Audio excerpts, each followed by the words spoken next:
Okay, then ഇന്നത്തെ ക്ലാസ്സിൽ നമ്മൾ പഠിക്കാനായിട്ട് പോകുന്നത് എങ്ങനെയാണ് വൈബ്രേഷൻസ് സൗണ്ട് പ്രൊഡ്യൂസ് ചെയ്യുന്നതെന്ന് അറിയുന്നത്. നമ്മൾ കണ്ടിട്ടുണ്ട് നമ്മുടെ ചുറ്റുപാടും ഒരുപാട് സൗണ്ട്സ് ഉണ്ടാവാറുണ്ട്, ഒരുപാട് സൗണ്ട് ഉണ്ടാവാറുണ്ട് നമ്മുടെ ചുറ്റും. ട്രക്കിന്റെ സൗണ്ട് ഉണ്ട്, നല്ല കുരുവികൾ കരയുന്ന സൗണ്ട് ഉണ്ട്, നല്ല എന്താ പറയുക മനുഷ്യന്മാർ അലയ്ക്കുന്ന സൗണ്ട് ഉണ്ട്, ടി വിയിൽ നിന്ന് നമുക്ക് സൗണ്ട് കേൾക്കാം, ഇങ്ങനെ ഒരുപാട് സൗണ്ട് ഉണ്ട്. ഇനി എൻ്റെ ചോദ്യം ഇതാണ്, what separates the different type of sounds?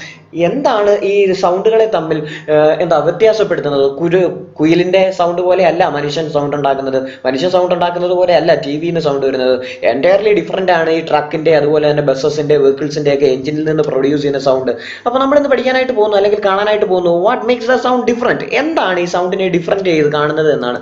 രണ്ട് ഘടകങ്ങൾ, രണ്ട് ഫാക്ടേഴ്സ് കാരണമാണ് ഈ സൗണ്ടിനെ നമുക്ക് ഈ ഡിഫറൻഷിയേറ്റ് ചെയ്ത് കേൾക്കാനായിട്ടുള്ള കാരണം. One is frequency and next is amplitude. ഒന്നിനെ നമുക്ക് ഫ്രീക്വൻസി എന്ന പേരിട്ട് വിളിക്കാം, എന്തെന്ന് വിളിക്കാം? ഫ്രീക്വൻസി എന്ന പേരിട്ട് വിളിക്കുന്നു. രണ്ടാമത്തതിനെ ആംപ്ലിറ്റ്യൂഡ് എന്ന പേരിട്ട് വിളിക്കാം, ഫ്രീക്വൻസി ആംപ്ലിറ്റ്യൂഡ് എന്ന പേരിട്ട് വിളിക്കാം.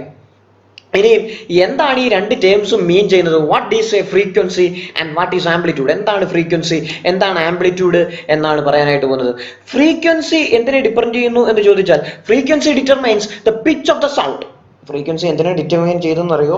സൗണ്ടിന്റെ പിച്ചിനെ ഡിറ്റർമൈൻ ചെയ്യുന്നു. അതുപോലെ തന്നെ ആംപ്ലിറ്റ്യൂഡ് എന്തിനെ നിർണ്ണയിക്കുന്നു എന്ന് ചോദിച്ചു കഴിഞ്ഞാൽ ആ സൗണ്ടിന്റെ ലൗഡ്നെസ്, സൗണ്ടിന്റെ ലൗഡ്നെസ്സിനെ ഡിപ്പെൻഡ് ചെയ്യുന്നു. ഇനി എന്താണ് പിച്ച്, എന്താണ് ലൗഡ്നെസ് എന്നുള്ളതാണ് നമ്മൾ പഠിക്കാനായിട്ട് പോകുന്നത്. രണ്ട് ടേമാണ് നമ്മളിവിടെ പഠിച്ചത്, ഫ്രീക്വൻസി ആൻഡ് ആംപ്ലിറ്റ്യൂഡ്. എന്താണ് ഫ്രീക്വൻസി, എന്താണ് ആംപ്ലിറ്റ്യൂഡ് എന്നുള്ളതാണ് കണ്ടത്.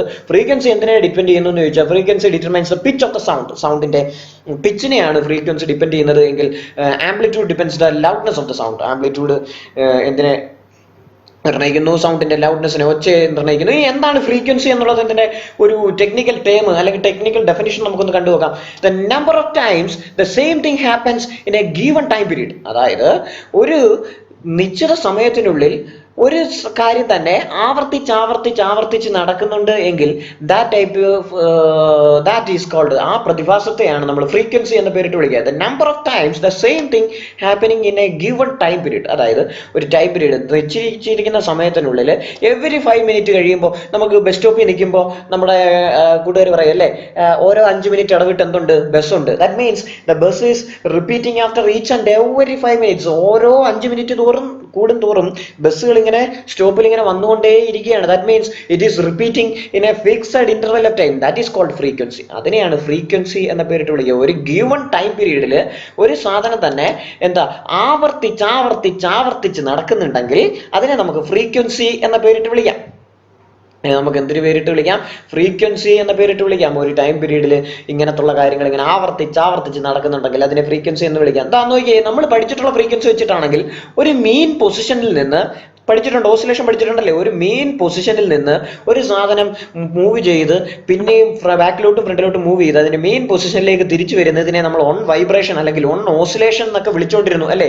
നമ്മുടെ പ്രീവിയസ് സെക്ഷനിൽ നമ്മൾ ഡിസ്കസ് ചെയ്തിട്ടുണ്ട്, വാട്ട് ഈസ് ഓൺ ഓസിലേഷൻ എന്നൊക്കെ ഡിസ്കസ് ചെയ്തിട്ടുണ്ട് അല്ലേ. മുന്നോട്ട് പോകുന്നു, പിന്നെയും തിരിച്ചു വരുന്നു, പിന്നെ മെയിൻ പൊസിഷനിലേക്ക് തിരിച്ചു വരുന്നു. That is called one oscillation. അതിനെയാണ് അല്ലെങ്കിൽ ഓൺ ഓസിലേഷൻ അല്ലെങ്കിൽ ഓൺ വൈബ്രേഷൻ എന്ന പേരിട്ട് വിളിച്ചത്. ഈ വൈബ്രേഷനെയാണ് നമ്മൾ എന്ത് വിളിക്കുക? ഒരു ഫിക്സഡ് ടൈം ഇന്റർവെല്ലിൽ ആവർത്തിച്ച് നടക്കുന്നത് കൊണ്ട് തന്നെ ഈ ഒരു വൈബ്രേഷനെ നമുക്ക് എന്തെന്ന് വിളിക്കാനായിട്ട് പറ്റുമെന്ന് അറിയോ? ഫ്രീക്വൻസി എന്ന് വിളിക്കാനായിട്ട് പറ്റും. That means the vibration completed in 1 second is the frequency. Vibration completed in 1 second, ഒരു സെക്കൻഡിൽ കംപ്ലീറ്റ് ചെയ്യുന്ന വൈബ്രേഷനെയാണ് നമ്മൾ എന്തൊരു പേരിട്ട് വിളിക്കുക? ഫ്രീക്വൻസി എന്ന പേരിട്ട് വിളിക്കുക. ഇനി ഈ ഫ്രീക്വൻസി ഡിനോട്ട് ചെയ്യാൻ യൂസ് ചെയ്യുന്ന യൂണിറ്റ് നമുക്കറിയാം, ഹെഡ്സ്. HZ എന്ന് പറയുന്ന യൂണിറ്റിനെയാണ്. അപ്പോൾ 1 വൈബ്രേഷൻ പെർ സെക്കൻഡ്, ഒരു സെക്കൻഡിൽ ഒരു വൈബ്രേഷൻ ആണെങ്കിൽ 1 ഹെഡ്സ് എന്ന് വിളിക്കാം. 2 വൈബ്രേഷൻസ് പെർ സെക്കൻഡ്, ഒരു സെക്കൻഡിൽ 2 വൈബ്രേഷൻ ആണെങ്കിൽ 2 ഹെഡ്സ് എന്ന പേരിട്ട് വിളിക്കാം. ഇനിയും ഒരു സെക്കൻഡിൽ 3 വൈബ്രേഷൻ ആണെങ്കിൽ അതിനെ എന്തൊരു പേരിട്ട് വിളിക്കാം?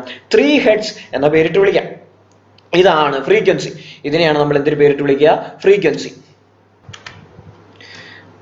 ഓക്കെ, ഇനി എന്താണ് ഫ്രീക്വൻസി ഡിറ്റർമൈൻ ചെയ്യുന്നത് ചോദിച്ചാൽ, frequency pitch of the sound. സൗണ്ടിന്റെ പിച്ചിനെയാണ് ഫ്രീക്വൻസി എന്ത് ചെയ്യുക? ഡിപ്പെൻഡ് ചെയ്തിരിക്കുക. അതായത് സൗണ്ടിന്റെ പിച്ചിനെ ഡിപ്പെൻഡ് ചെയ്യുന്ന ഏറ്റവും വലിയ ഘടകമാണ് ഫ്രീക്വൻസി എന്ന് പറയുന്നത്. ഇനി എന്താണ് ഈ പിച്ച്? നിങ്ങൾ പറഞ്ഞു കേട്ടിട്ടുണ്ടല്ലേ, പലപ്പോഴും ഇങ്ങനെ പാട്ടൊക്കെ പാടുമ്പോൾ ഇതിന്റെ പിച്ച് ശരിയായില്ല, ഓക്കെ, എന്താണ് ഈ പിച്ച് എന്ന് ചോദിച്ചാൽ, വാട്ട് ഈസ് പിച്ച്? എന്താ നമ്മൾ പാടുമ്പോൾ എന്ത് ചെയ്യും? പിച്ച് ശരിയായില്ല, പിച്ച് ശരിയായില്ല എന്നൊക്കെ ഒത്തിരി പേര് പറയും അല്ലേ. ഒരു സൗണ്ടിന്റെ ലോയും ഹൈയും ഡിറ്റർമൈൻ ചെയ്യുന്ന ഫാക്ടറിനെയാണ് identifying the low and high of a sound. ഒരു സൗണ്ടിന്റെ ലോയും ഹൈയും ഡിറ്റർമൈൻ ചെയ്യുന്ന ഫാക്ടറിനെയാണ് നമ്മൾ എന്തൊരു പേരിട്ട് വിളിക്കുക എന്നറിയോ? പിച്ച് എന്ന് പേരിട്ട് വിളിക്കുക. ഷ്രിൽനെസ് എന്നൊക്കെ അതിനെ വിളിക്കും. ഷ്രിൽനെസ് ഓർ പിച്ച് എന്നാണ് ഇതിനെ പറയുക. ഇനി എന്താണ് ഈ പിച്ച്, എന്താണ് ഈ ഹൈ, എന്താണ് ഈ ലോ എന്നാണ് അറിയാനായിട്ട് പോകുന്നത്. അതായത് ഒരു പിയാനോ നമ്മൾ എടുക്കുന്ന സമയത്ത് തന്നെ പിയാനോയ്ക്കകത്തുണ്ട് ചിലയിടത്ത് നിൽക്കുമ്പോൾ സമയത്ത് പിയാനോ ഒക്കെ യൂസ് ചെയ്തിട്ടുള്ളവർക്കറിയാം ലോ പിച്ച്, ലോവർ പിച്ചും ഉണ്ട്, ഹയർ പിച്ചും ഉണ്ട്. ഹയർ പിച്ച് എന്ന് പറഞ്ഞാൽ ഹയർ സൗണ്ട് പ്രൊഡ്യൂസ് ചെയ്യുന്നതിന് ഹയർ പിച്ച് എന്നും, ലോവർ സൗണ്ട് പ്രൊഡ്യൂസ് ചെയ്യുന്നതിന് ലോവർ പിച്ച് എന്ന പേരിട്ടും വിളിക്കും അല്ലെ. ഇതാണ് പിച്ചിന്റെ ഒരു ഇതെന്ന് പറഞ്ഞു കഴിഞ്ഞാൽ. ഇനി എന്താ ഈ ലോവർ കീ, എന്താണ് ഈ ലോ ഫ്രീക്വൻസി? നോക്കിയേ, ലോ ഫ്രീക്വൻസി എന്ന് പറയുമ്പോൾ തന്നെ ഉദ്ദേശിച്ചോണം, മനസ്സിൽ കരുതിക്കോണം, ലോ പിച്ച് എന്ന് ഉദ്ദേശിക്കുമ്പോൾ തന്നെ മനസ്സിലാക്കിക്കോണം അവിടെ പ്രൊഡ്യൂസ് ചെയ്യുന്ന വൈബ്രേഷന്റെ എണ്ണം, അതിനെയാണല്ലോ നമ്മൾ ഫ്രീക്വൻസി എന്ന പേരിട്ട് വിളിച്ചത്. അവിടെ പ്രൊഡ്യൂസ് ചെയ്യുന്ന വൈബ്രേഷന്റെ എണ്ണത്തെയാണ് നമ്മൾ എന്തിന് പേരിട്ട് വിളിച്ചത്? ഫ്രീക്വൻസി എന്ന പേരിട്ട് വിളിച്ചത്. അവിടെ പ്രൊഡ്യൂസ് ചെയ്യുന്ന വൈബ്രേഷന്റെ എണ്ണത്തെയാണ് നമ്മൾ എന്തിന് പേരിട്ട് വിളിച്ചത്? ഫ്രീക്വൻസി എന്ന് പേരിട്ട് വിളിച്ചത്. ലോ ഫ്രീക്വൻസി എന്ന് പറയുമ്പോൾ തന്നെ ആലോചിച്ചോണം അവിടെ പ്രൊഡ്യൂസ് ചെയ്യുന്ന വൈബ്രേഷന്റെ എണ്ണം കുറവായിരിക്കും. അവിടെ ഒരു സെക്കൻഡിൽ പ്രൊഡ്യൂസ് ചെയ്യുന്ന വൈബ്രേഷന്റെ എണ്ണം കുറവായിരിക്കും. അതാണ് ലോ പിച്ച്. പ്രൊഡ്യൂസ് ചെയ്യുന്ന വൈബ്രേഷന്റെ എണ്ണം കുറവാണെങ്കിൽ that is called a low pitch. അതിനെയാണ് ലോ പിച്ച് സൗണ്ട് എന്ന് വിളിക്കുന്നത്. ഇനി ഹൈ ഫ്രീക്വൻസി എന്ന് പറഞ്ഞാൽ എന്തായിരിക്കും? ഹൈ ഫ്രീക്വൻസി എന്ന് പറഞ്ഞാൽ എന്താണ്? അവിടെ പ്രൊഡ്യൂസ് ചെയ്യുന്ന വൈബ്രേഷന്റെ എണ്ണം എന്തായിരിക്കും? സ്വാഭാവികമായിട്ടും കൂടുതലായിരിക്കും. അവിടെ പ്രൊഡ്യൂസ് ചെയ്യുന്ന വൈബ്രേഷന്റെ എണ്ണം കൂടുതലാണെങ്കിൽ ദാറ്റ് ടൈപ്പ് ഓഫ് കൂടുതൽ is called higher frequency or higher pitch. Okay, that is a frequency. അതിനെയാണ് നമ്മൾ എന്തെന്ന് വിളിക്കുക? ഫ്രീക്വൻസി എന്നതാണ്. അതായത് high and low sounds loudness of the സൗണ്ടുമായിട്ട് ഡിപ്പെൻഡ് ചെയ്യുന്നില്ല. അതാണ് നിങ്ങൾ ഇവിടെ മനസ്സിലാക്കേണ്ട ഏറ്റവും വലിയ ഫാക്ട് എന്ന് പറയുന്നത്. High and low of the sound doesn't means the loudness of the sound. High and the low of the sound doesn't, it is not equal to loudness of the sound. ഒരിക്കലും തെറ്റിദ്ധരിക്കരുത്. High and law എന്ന് പറയുന്നത്, high and low sounds എന്ന് പറയുന്നത് ലൗഡ്നെസ്സുമായിട്ട്, ശബ്ദത്തിന്റെ ഒച്ച കൂട്ടുന്നതും കുറയ്ക്കുന്നതുമായിട്ട് യാതൊരു ബന്ധവുമില്ല എന്നുള്ള കാര്യം ഇപ്പൊ നിങ്ങൾക്ക് വ്യക്തമായി കാണും. ഒന്നുകൂടെ പറയുന്നു, ഹൈ ആൻഡ് ലോ എന്ന് പറയുന്നത് എന്താണ്? സൗണ്ടിന്റെ ലൗഡ്നെസ്സുമായിട്ട് യാതൊരു ബന്ധവുമില്ല. നിങ്ങൾ കണ്ടിട്ടുണ്ടായിരിക്കും ഈ ചോക്കിന്റെ സ്ട്രെച്ചിങ്. ഈ നോക്കിയേ, ഡ്രം ബീറ്റ് ചെയ്യുന്നത് ഈ ചോക്കിന്റെ സ്ട്രെച്ചിങ്ങും തമ്മിലുള്ള സാധനം നമുക്കൊന്ന് എടുത്തു നോക്കാം. അതിനു മുമ്പ് എന്താണ് ഈ ആംപ്ലിറ്റ്യൂഡ് എന്നുള്ള കാര്യം നമുക്കൊന്ന് മനസ്സിലാക്കണം. എന്താണ് ഈ ആംപ്ലിറ്റ്യൂഡ്? ആംപ്ലിറ്റ്യൂഡ് ആണ് ലൗഡ്നെസ്സിനെ ഡിപ്പെൻഡ് ചെയ്യുന്നതെന്ന് ആദ്യമേ ഞാൻ പറഞ്ഞു. ആംപ്ലിറ്റ്യൂഡ് എന്ന് പറഞ്ഞാൽ ഇത്രയേ ഉള്ളൂ. നമ്മൾ നേരത്തെ പറഞ്ഞു ഫ്രീക്വൻസി എന്ന് പറഞ്ഞാൽ number of oscillations per second ആണ്. അത് പിച്ചിനെ ഡിറ്റർമൈൻ ചെയ്യുന്നു. ഇവിടെ ആംപ്ലിറ്റ്യൂഡ് എന്ന് പറഞ്ഞാൽ ഒരു സൗണ്ട് വേവ് ട്രാവൽ ചെയ്യാൻ സാധ്യതയുള്ള മാക്സിമം ദൂരത്തെയാണ് നമ്മൾ എന്തെന്ന് വിളിക്കുക? ആംപ്ലിറ്റ്യൂഡ് എന്ന പേരിട്ട് വിളിക്കുക. ഒരു സൗണ്ട് വേവ് ട്രാവൽ ചെയ്യാൻ സാധ്യതയുള്ള മാക്സിമം, മീൻ പൊസിഷനിൽ നിന്ന് ട്രാവൽ ചെയ്യാൻ സാധ്യതയുള്ള മാക്സിമം ദൂരത്തെയാണ് നമ്മൾ എന്തെന്ന് വിളിക്കുക? ആംപ്ലിറ്റ്യൂഡ് എന്ന പേരിട്ട് വിളിക്കുക. നോക്കിയേ, ഇതൊരു ട്യൂണിംഗ് ഫോർക്കാണ്. നിങ്ങൾക്ക് ലാബിലൊക്കെ ചെല്ലുമ്പോൾ കാണാനായിട്ട് പറ്റും ഈ ട്യൂണിംഗ് ഫോർക്ക് എന്ന് പറയുന്ന സാധനം. അതായത് ഇത് വൈബ്രേഷന് വേണ്ടി യൂസ് ചെയ്യുന്ന, വൈബ്രേഷൻ ഒക്കെ മനസ്സിലാക്കാൻ ഡിറ്റക്ട് ചെയ്യാൻ വേണ്ടി യൂസ് ചെയ്യുന്ന ഒരു ഡിവൈസ് ആണ് ഈ ട്യൂണിംഗ് ഫോർക്ക് എന്ന് പറയുന്ന സാധനം. ലാബിൽ പോകുമ്പോൾ ഈ സാധനം നിങ്ങൾക്ക് കാണാനായിട്ട് പറ്റും. ഇത് വെച്ചിട്ട് എന്താണ് ആംപ്ലിറ്റ്യൂഡ് എന്ന് പറയാനായിട്ടാണ് ഞാൻ പോകുന്നത്. What is an amplitude? That means more amplitude. ഒരു സാധനത്തിന് മോർ ആംപ്ലിറ്റ്യൂഡ് എന്ന് പറയുമ്പോൾ തന്നെ നിങ്ങൾ മനസ്സിൽ വിചാരിച്ചോണം, ഒരു ഫ്രീക്വൻസി എന്ന് പറഞ്ഞാൽ എന്താ? നമ്പർ ഓഫ് വേവ്സ് ആണ്. ഫ്രീക്വൻസി എന്ന് പറഞ്ഞു കഴിഞ്ഞാൽ number of waves per second ആണ്. ആംപ്ലിറ്റ്യൂഡ് എന്ന് പറഞ്ഞാൽ അതിനകത്ത് ഏതെങ്കിലും ഒരു വേവ് കൺസിഡർ ചെയ്യുമ്പോൾ ആ വേവ് പ്രോസസ് ചെയ്യാൻ പറ്റുന്ന മാക്സിമം ലെങ്ത്. ആംപ്ലിറ്റ്യൂഡ് എന്ന് പറയുമ്പോൾ ഒരു വേവ് പ്രോസസ് ചെയ്യുന്ന മാക്സിമം ലെന്തിനെയാണ് നമ്മൾ ആംപ്ലിറ്റ്യൂഡ് എന്ന പേരിട്ട് വിളിക്കുക. നിങ്ങൾക്ക് ഫോർ എക്സാമ്പിൾ നിങ്ങളുടെ ECG ഒക്കെ എടുത്തു നോക്കുന്നത് നിങ്ങൾ കണ്ടിട്ടുണ്ടെങ്കിൽ ICUവിനകത്തൊക്കെ ഒരു ഡിവൈസ് ഇങ്ങനെ മേളിലോട്ടും താഴോട്ടും പോകുന്നതായിട്ട് നിങ്ങൾക്ക് കാണാനായിട്ട് പറ്റും. നിങ്ങളുടെ സൗണ്ട് ഒക്കെ ഡിറ്റക്ട് ചെയ്തിട്ട്, ആർട്ടിന്റെ സൗണ്ട് ഒക്കെ ഡിറ്റക്ട് ചെയ്തിട്ട് ഒരു സാധനം ഇങ്ങനെ മേളിലോട്ടും താഴോട്ടും പോകുന്നതായിട്ട് നിങ്ങൾക്ക് കാണാനായിട്ട് പറ്റും. ദാറ്റ് മീൻസ് അവിടെ സൗണ്ടിന്റെ വേവിന്റെ ആംപ്ലിറ്റ്യൂഡാണ് നിങ്ങൾക്ക് കാണാനായിട്ട് പറ്റുക. നോക്കിയേ, ആ വേവ് മേളിലോട്ട് പോകുന്നു, താഴോട്ട് പോകുന്നു. ഓരോ വട്ടം മേളിലോട്ട് പോകുന്നതോറും അതിന്റെ സൗണ്ട് കൂടുക. ഇനിയും വേവിന്റെ കനം കുറയുന്നതിനനുസരിച്ച് എന്ത് ചെയ്യുക? അതിന്റെ സൗണ്ട് കുറയുക. ദാറ്റ് മീൻസ് എത്രത്തോളം വേവ് വലുതാവുന്നോ, എത്രത്തോളം മാക്സിമം ഡിസ്റ്റൻസിലോട്ട് ആ ആംപ്ലിറ്റ്യൂഡ് വേവ് പോകുന്നോ, അത്രത്തോളം ലൗഡർ ആയിരിക്കും ആ സൗണ്ട് എന്നർത്ഥം. ദാറ്റ് മീൻസ് ആംപ്ലിറ്റ്യൂഡ് മീൻസ് ഒരു വേവിന് പ്രോസസ് ചെയ്യാൻ പറ്റുന്ന മാക്സിമം ലെന്തിനെയാണ് നമ്മൾ എന്തൊരു പേരിട്ട് വിളിക്കുക? ആംപ്ലിറ്റ്യൂഡ് എന്ന പേരിട്ട് വിളിക്കുക. ലൗഡർ സൗണ്ട് ആണെങ്കിൽ വളരെ ഉച്ചത്തിലാണ് ഞാൻ കാര്യം പറയുന്നതെങ്കിൽ ഹയർ ദ ആംപ്ലിറ്റ്യൂഡ്, ഞാൻ വളരെ ഉച്ചത്തിലാണ് ഇപ്പോൾ കാര്യം പറയുന്നത്, ദാറ്റ് മീൻസ് ഹയർ ആംപ്ലിറ്റ്യൂഡ് ആയിരിക്കും. ആംപ്ലിറ്റ്യൂഡ്, ആ വേവ്, എൻ്റെ സൗണ്ട് വേവ് മാക്സിമം ലെന്തിലായിരിക്കും ട്രാവൽ ചെയ്യുന്നത്. ഞാൻ വളരെ പെതുക്കെയാണ് കാര്യം പറയുന്നതെങ്കിൽ ദ ലോവർ ദ ആംപ്ലിറ്റ്യൂഡ്, അതായത് എൻ്റെ സൗണ്ട് വേവ് ഇപ്പോൾ എന്താണ്, വളരെ പെതുക്കെയാണ് ട്രാവൽ ചെയ്യുന്നത്. That means loudness of the sound is directly proportional to amplitude square. അതായത് ആംപ്ലിറ്റ്യൂഡിന്റെ സ്ക്വയറിന് ഡയറക്ട്ലി പ്രൊപ്പോർഷണൽ ആണ് ലൗഡ്നെസ് ഓഫ് ദ സൗണ്ട്.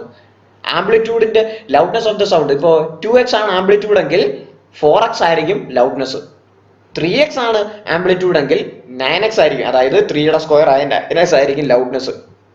എത്രത്തോളം ആംപ്ലിറ്റ്യൂഡ് കൂടുന്നോ അതിന്റെ സ്ക്വയർ ആയിരിക്കും ലൗഡ്നെസ് എന്ന് പറയുന്നത്. That means loudness of the sound and amplitude is directly proportional. Loudness കൂടുന്തോറും ആംപ്ലിറ്റ്യൂഡ് കൂടും, ആംപ്ലിറ്റ്യൂഡ് കൂടുന്തോറും ലൗഡ്നെസ്സും കൂടും. അതായത് വേവിന്റെ ആംപ്ലിറ്റ്യൂഡ് നിങ്ങൾ മനസ്സിലാക്കിയാൽ മതി, ഒരു വേവ് മേളിലോട്ട് പോകും തോറും ലൗഡ്നെസ്സും കൂടും, ഒരു വേവിന്റെ ഇത് കുറയും തോറും, ഡെപ്ത് കുറയും തോറും ലൗഡ്നെസ്സും കുറയാനുള്ള ടെൻഡൻസി കാണിക്കും. ദാറ്റ് മീൻസ് ആംപ്ലിറ്റ്യൂഡ് എന്ന് പറയുന്നത് ലൗഡ്നെസ്സുമായിട്ട് ഡിപ്പെൻഡ് ചെയ്തിരിക്കുന്ന ഒരു ഫാക്ടറാണ്. ഓക്കെ, എന്താണ് ടൈം പീരീഡ് എന്ന് ചോദിച്ചു കഴിഞ്ഞാൽ time taken by an object to complete one oscillation. ഒരു ഓസിലേഷൻ, ഒരു ദ്വലനം കംപ്ലീറ്റ് ചെയ്യാൻ അല്ലെങ്കിൽ ഒരു ഓസിലേഷൻ കംപ്ലീറ്റ് ചെയ്യാൻ എടുക്കുന്ന മാക്സിമം ടൈമിനെയാണ് എന്തെന്ന് പറയുക, ടൈം പീരീഡ് എന്ന പേരിട്ട് വിളിക്കുക. ഒരു ഓസിലേഷൻ കംപ്ലീറ്റ് ചെയ്യാൻ എടുക്കുന്ന മാക്സിമം ടൈമിനെയാണ് നമ്മൾ എന്തൊരു പേരിട്ട് വിളിക്കുക, ടൈം പീരീഡ് എന്ന പേരിട്ട് വിളിക്കുക. ഇവിടെ ഞാനൊരു ടേബിൾ തന്നിട്ടുണ്ട്.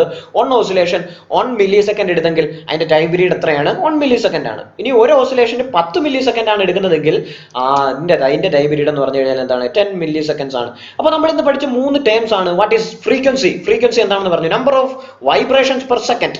ഒരു ഒബ്ജക്റ്റ് പൊസസ് ചെയ്യുന്ന മാക്സിമം വൈബ്രേഷനെയാണ് നമ്മൾ ഫ്രീക്വൻസി എന്ന പേരിട്ട് വിളിച്ചത്. The next is amplitude. എന്താണ് ആംപ്ലിറ്റ്യൂഡ് എന്നുള്ളത് ഈ സെക്ഷൻ നമ്മൾ ഡിസ്കസ് ചെയ്തു. The maximum distance covered by a body from its main position. ഒരു മെയിൻ പൊസിഷനിൽ നിന്ന്, നേരത്തെ നമ്മൾ കണ്ടു, ഒരു ബോബ് താഴോട്ട് തൂക്കിയിട്ടിട്ട് ആ ബോബ് പൊസസ് ചെയ്യുന്ന മാക്സിമം ലെന്തിനെയായിരുന്നു, ആ ബോബിന് പൊസസ് ചെയ്യാൻ പറ്റുന്ന, അറ്റൈൻ ചെയ്യാൻ പറ്റുന്ന മാക്സിമം ഡിസ്റ്റൻസിനെയായിരുന്നു നമ്മൾ എന്തിന് പേരിട്ട് വിളിച്ചത്, ആംപ്ലിറ്റ്യൂഡ് എന്ന പേരിട്ട് വിളിക്കുക. അപ്പൊ ആംപ്ലിറ്റ്യൂഡിനുള്ള ഡെഫിനിഷൻ ഇതാണ്, the maximum distance covered by a body from its main position. ഒരു മെയിൻ പൊസിഷനിൽ നിന്ന് കവർ ചെയ്യാൻ പറ്റുന്ന അല്ലെങ്കിൽ അറ്റൈൻ ചെയ്യാൻ പറ്റുന്ന മാക്സിമം പൊസിഷനെയാണ് നമ്മൾ ആംപ്ലിറ്റ്യൂഡ് എന്ന പേരിട്ട് വിളിക്കുക. Example for vibratory motion. ഇനി നോക്കിയേ, ഈ ടൈം ടേക്കൺ ഫോർ അതായത് ഈ ഒരു ഓസിലേഷൻ എടുക്കുന്ന ടൈമിനെയാണ് നമ്മൾ എന്തൊരു പേരിട്ട് വിളിച്ചത്, ടൈം പീരീഡ് എന്ന പേരിട്ട് വിളിച്ചത്. Time taken by an object to complete one oscillation. ഒരു ഓസിലേഷൻ അല്ലെങ്കിൽ ഒരു വൈബ്രേഷൻ കംപ്ലീറ്റ് ചെയ്യാൻ എടുക്കുന്ന ടൈമിനെയായിരുന്നു നമ്മൾ എന്തൊരു പേരിട്ട് വിളിച്ചത്, ടൈം പീരീഡ് എന്ന പേരിട്ട് വിളിച്ചത്. ഒന്നുകൂടെ ഈ 3 ടേംസ് ഞാൻ നിങ്ങളുടെ ശ്രദ്ധയിലേക്ക് കൊണ്ടുവരുന്നു. ഫ്രീക്വൻസി, ഫ്രീക്വൻസി എന്ന് പറഞ്ഞാൽ number of vibrations per second. ആ ഒരു ഒബ്ജക്റ്റിന് പ്രൊസസ് ചെയ്യാൻ പറ്റുന്ന നമ്പർ ഓഫ് വൈബ്രേഷനെയാണ് നമ്മൾ എന്തൊരു പേരിട്ട് വിളിക്കുക, ഫ്രീക്വൻസി എന്ന പേരിട്ട് വിളിക്കുക. ഒരു സെക്കൻഡിൽ പ്രൊഡ്യൂസ് ചെയ്യാൻ പറ്റുന്ന മാക്സിമം വൈബ്രേഷനെയാണ് നമ്മൾ എന്തൊരു പേരിട്ട് വിളിക്കുക, ഫ്രീക്വൻസി എന്ന പേരിട്ട് വിളിച്ചതെങ്കിൽ അതിനകത്ത് ഏതെങ്കിലും ഒരു വൈബ്രേഷന് അറ്റൈൻ ചെയ്യാൻ പറ്റുന്ന മാക്സിമം ഡിസ്റ്റൻസിനെയാണ് നമ്മൾ എന്തൊരു പേരിട്ട് വിളിച്ചത്, ആംപ്ലിറ്റ്യൂഡ് എന്ന പേരിട്ട് വിളിച്ചത്. ഇനി what is a time period? Time period എന്ന് പറഞ്ഞാൽ time taken by an object to complete one oscillation. ഒരു ദ്വലനം അല്ലെങ്കിൽ ഒരു ഓസിലേഷൻ കംപ്ലീറ്റ് ചെയ്യാൻ എടുക്കുന്ന ടൈമിനെയാണ് ടൈം പീരീഡ് എന്ന പേരിട്ട് വിളിച്ചത്. That's all for the class today. നമ്മൾ ഇന്ന് പഠിച്ചത് ഫ്രീക്വൻസി എന്താണ്, ആംപ്ലിറ്റ്യൂഡ് എന്താണ്, ടൈം പീരീഡ് എന്താണെന്നാണ്. എല്ലാവർക്കും മനസ്സിലായി എന്ന് വിചാരിക്കുന്നു. വേറൊരു ടോപ്പിക്കുമായിട്ട് അടുത്ത സെക്ഷനിൽ കാണാം. Bye all.